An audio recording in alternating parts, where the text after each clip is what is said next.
Salut les itos. Aujourd'hui on vous fait une nouvelle vidéo pour parler de style, pas du mien, c'est peine perdue, mais pour parler de style de bière. Et on va commencer par la lager, le plus connu, le plus bu. Pour ça déjà on va aller s'en prendre une. Et puis j'ai invité Guillaume de BLZ. Ciao Guillaume. Yo. Ouais, ça joue. Ça joue. Merci d'être venu de nouveau nous retrouver ici à Birocloc à Bienne. On se prend une petite lager, je pense que tu la connais, hein. Je vais pas te la faire découvrir. Vas-y, chaud. Je te laisse te servir, je pense que tu connais. Yes. Donc quand on parle de lager, en fait, on parle même pas d'un style, hein, on parle d'une famille. Évidemment, on connaît la blonde comme celle-ci, mais il y en a aussi des ambrés, il y en a aussi des darks. C'est toujours les lagers. La particularité, en fait, c'est la fermentation basse. Tu nous confirmes ça ? Exactement, ouais. Donc c'est vraiment une question de souche de levure et puis de température de fermentation. C'est ça qui va définir en fait cette famille de bières. Et donc du coup, on aura quelque chose d'un peu moins aromatique que dans l'autre famille, la ale, mais quelque chose de très buvable où c'est vraiment le principal critère, quoi. Bien, on va s'installer pour Allez, vas-y. pour goûter ça. Donc ça c'est la vôtre, la BLZ Lager, sobrement appelée BLZ Lager. Vous n'aviez pas envie de chercher un nom à la con ? Non, on n'est pas hyper fan des jeux de mots sur les noms de binge. Du coup, on voulait quelque chose de simple, efficace, un petit peu comme cette bière un peu. Donc du coup, BLZ Lager. Et santé. Santé. Donc justement, les lagers, on a un peu l'impression toujours que c'est les mêmes, hein, qu'elles se ressemblent un peu toutes. Comment on fait quand on fait de la craft et qu'on a envie un peu de sortir du lot, de ne pas être comparé aux industriels, comment on fait pour faire une lager qui sort un petit peu du lot justement ? C'est pas la première idée de sortir du lot. Nous, en fait, ce qui nous a beaucoup inspiré dans cette bière, c'est on a été invité à l'Oktoberfest à Munich par notre fournisseur de houblon.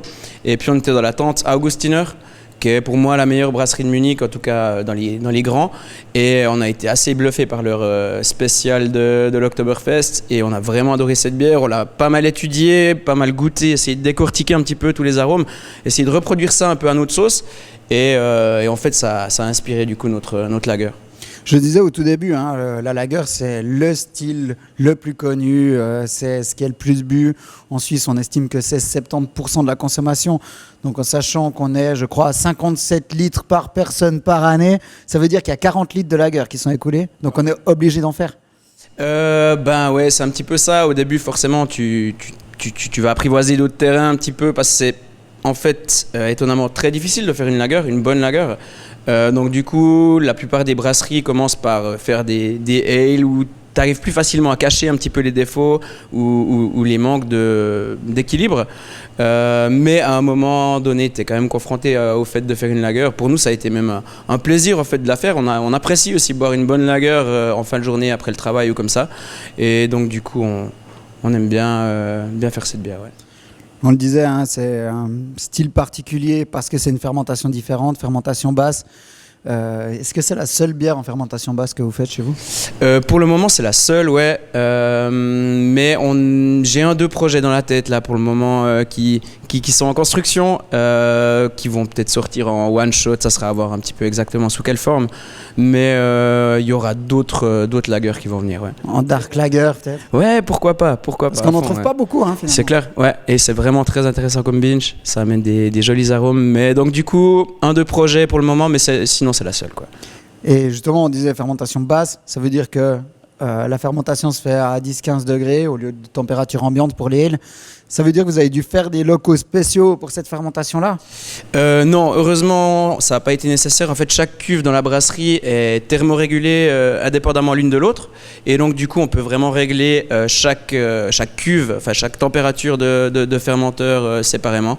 Et donc, du coup, brasser une ale à côté d'une lager sans que ça pose de problème. On sait aussi que les crafts, c'est toujours un peu plus cher que les industriels. Or, les industriels, ils sont à fond sur les lagers. Alors, comment on fait pour convaincre les clients d'acheter votre lager plutôt que celle d'un industriel ?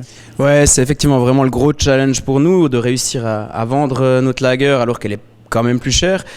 Finalement, ce qu'on doit vraiment viser à fond, c'est la qualité, d'avoir le produit le plus équilibré possible. Et puis, en fait, on vend aussi un petit peu notre marque, l'image qui va avec. Et donc, du coup, c'est un petit peu par ce biais-là qu'on arrive à écouler nos produits. On remarque aussi qu'on la vend facilement en manifestation, sur des petits festivals, des fêtes de village ou comme ça. Une braderie, par exemple. Et donc, du coup, ça permet de faire du volume assez facilement par ce biais-là. Est-ce que tu crois que les clients remarquent la différence? Ça dépend de l'heure, je dirais. Peut-être qu'en début de soirée, oui. En fin de soirée, un petit peu moins. C'est justement aussi l'idée de cette bière, c'est qu'elle ne te marque pas forcément l'esprit. Et donc, du coup, pas forcément, je dirais. Et si t'es chaud, on va faire un test. Hein. Allez, Parce vas-y. que j'ai amené la belle lager, là. Oh oui. Un plus lager, tu peux pas. La PG. Et puis, C'est beau, ça. on va aller tester, là. On est à peu près à l'heure de l'apéro. Ouais, je crois que c'est gentiment l'heure, ouais. Et on fait goûter celle-là et la vôtre à des gens dans la rue. Ouais, Et on regarde ce qu'ils voient comme différence. Ça vas-y, peut être marrant. vas-y. Chaud. Ok, on fait ça, vas-y. Yes. Là, j'ai celle-là, pression. Bière de classe mondiale. On va voir la couleur, hein, quand même. Petite diff quand même, ouais. Ouais, donc 55 centimes. 55 centimes le millilitre. Ok, on va aller voir ça. Il fait beau aujourd'hui. Hein. Pas mal. Vous êtes d'accord de goûter deux bières juste pour nous? Je suis au travail, je suis né. Ah mince. Dommage. Mais c'est la pause de midi. Mais ouais, t'as le droit, deux chelous. C'est la pause de midi. Alors. Ist gut? Und diese? Ja, diese ist ein anderes Lager. Non, Oh là, Sûr. c'est dommage. Vous voulez goûter des bières? Non, merci. Non. Excusez-moi, est-ce que vous vous en fichez? D'accord. C'est juste.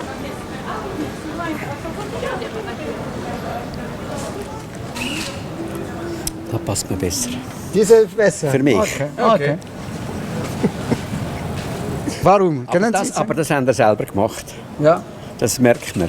Also Ja. es ist Eigenbrau. Diese Das ist Eigenbrau. gemacht. Ja. Ok. Donc il a remarqué qu'elle était artisanale. Frisch. Also es ist auch sehr frisch. Aber mir persönlich ist es tatsächlich Ja. nicht das. Ja. Schade. Tut mir Ok, leid. ja. Ah, je le vis bien, t'inquiète. Oui, pour résumer, c'est qu'on n'a pas compris. Donc, il a remarqué que celle-là était artisanale, mais il disait qu'il préférait quand même celle-là. Ouais. Parce que. Einfach die selbstgemachten haben ein bisschen einen anderen. Aber es ist gut. Ich finde das super. C'est deux lagers. Il y en a une de BLZ et une, c'est la prix garantie. Ah ouais? Ouais. Ah, dis-moi que ça, c'est la BLZ. Oui, ça fait Si, senor. Allez. Rassure-moi, rassure-moi, dis-moi que c'est la BLZ. Allez. Du coup, je l'ai fini. Hein. Ok, Tu peux y aller, hein. vas-y. Bon, voilà, on a eu deux avis un petit peu contrastés quand même. Mais c'était une bonne expérience. T'avais déjà fait ça?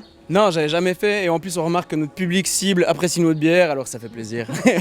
Top. Merci beaucoup hein, Guillaume d'avoir participé à cette vidéo. Vous, on vous donne rendez-vous sur YouTube pour une prochaine vidéo. Si vous vous abonnez, vous cliquez sur la cloche, vous saurez quand elles sortent. Et puis sinon, vous passez nous voir au Bureau Clock de Bienne. Avec plaisir. À plus.